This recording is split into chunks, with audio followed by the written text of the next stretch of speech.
Ipinagpaliban ng COMELEC ang mock elections na idarao sana sa Sabado. Kailangan kasing sirain ang mga naimprenta ng balota dahil hindi kasama rito ang 5 aspirant na pinalalagay ng Korte Suprema. Saksi, si Sandra Aguinaldo. Hindi sinama ng Commission on Elections ang 5 aspirants sa pag-imprenta ng balota. 2 kasi sa kanila ang dineklarang nuisance candidate, habang ang iba ay dinisqualify, nireject ang aplikasyon o kinansel ang Certificate of Candidacy. Pero alinsunod sa temporary restraining order na inilabas ng Korte Suprema, kailangang ilagay ang 5 sa balota. Kaya tigil muna ang pag-imprenta ng balota sa National Printing Office. Ayon sa COMELEC, 6 na milyong balota ang kailangang sirain at hindi na magagamit sa darating na eleksyon. Sumulat na sila sa Commission on Audit para ipaalam ang gagawing pagsira at inimbitahan silang saksiyan ito. Ito yung bahagi ng mga balota na tinatayang nasa 6 million na sinasabi ng COMELEC na naimprenta na nila pero hindi na nila magagamit. Sa pagtaya ng COMELEC ay nasa 150 million pesos ang nagastos na nila sa pag-iimprenta ng mga balotang ito.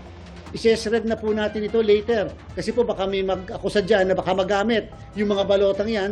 Tatalima ang COMELEC sa utos ng Korte Suprema pero hindi raw itong madali at may mga aktibidad na maantala. Yung pong pagbabago ng election management system, pati po yung trusted build natin, kahit po yung yung ating mock election na dapat ay nakaschedule. Sa Sabado. Ngayon, sa Sabado ay ating pong nireset yan at ginawa po nating 25 more or less. Wala pang naimprentang balota para sa local candidates ayon sa COMELEC. Mas apektado ngayon ang pagdaragdag sa balota ng pangalan ng senatorial aspirant na si Mustafa. Alphabetical kasi ang pagkakasunod-sunod ng pangalan kaya mababago ang numero ng mga aspirant na kasunod niya sa balota. Ang kinababahala ng COMELEC, meron pang ibang petisyon tulad dito sa Korte Suprema. Pag po nagpa-imprenta muli kami ng balota tapos po may dumating muli na panibago pong directive at hindi po ito pag-pressure sa ating Korte Suprema, with all due respect, uulitin po muli kung lalo pat ang posisyon na involved ay national position. So back to zero po uli kami. Lagi kami back to zero ng back to zero kung meron muli na makukuhang temporary restraining order upang magdagdag ng pangalan sa ating pong balota. Kung hihintayin naman ang desisyon ng Korte Suprema sa lahat ng petisyong dinidinig dito bago ituloy ang pag-iimprenta, kakapusin na sa panahon ayon sa COMELEC.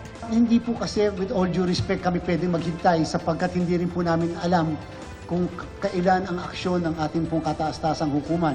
Hindi naman po kami pwede dumulog sa kanila sapagkat independent body ang COMELEC at syempre ginagalang natin sobra ang independence ng Korte Suprema. Posibleng ituloy ang printing ng mga balota sa Lunes o Martes. Para mapabilis, posibleng gamitin ang 4 pang printer ng NPO bukod sa 2 ginagamit na. Huwag pong mag-alala ang sambayanan. Ginagarantiya po ng inyong Commission election. We are in control of the situation. Ayon naman sa PNP, umabot na sa 85 ang naaresto dahil sa paglabag sa election gun ban. 22 sa kanila ang naaresto sa checkpoint, 10 sa bypass operations, 39 sa police response operations, at 3 naman sa pagsisilbi ng search warrant. Para sa GMA Integrated News, ako si Sandra Aguinaldo, ang inyong saksi.